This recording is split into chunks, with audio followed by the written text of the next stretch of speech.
এতিয়া আজি তোমালোকক এগুটিয়া ফলৰ নাম সুধিম। এগুটিয়া ফলটোক ইংৰাজীত কয় ছিংগল চিড ফ্ৰুইটছ। এতিয়া এটা শাৰীয়ে ইংৰাজীত ক'বা আৰু এটা শাৰীয়ে অসমীয়াত কৈ যাবা নামবিলাক দেই। আৰম্ভ কৰোঁ। নৱজ্যোতি তুমি কোৱা। ব্লেক মাইৰ'বেলেন মানে ইলিখা। তুমি কোৱা। ইণ্ডিয়ান গুজবেৰী মানে আমলখি। তুমি কোৱা। চিজিজিয়াম জেম্বছ মানে বগী জামু। তুমি কোৱা। ইণ্ডিয়ান জুজুবি মানে বগৰী। তুমি কোৱা।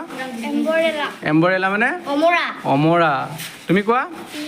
পিচ মানে আহোম বগৰী। তুমি কোৱা। অলিভ মানে জলফাই। তুমি কোৱা।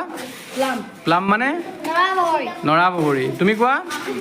ডেট মানে খেজুৰ। তুমি কোৱা। ব্লেকবেৰী মানে ক'লা জামু। তুমি কোৱা। লিচি মানে লিচু।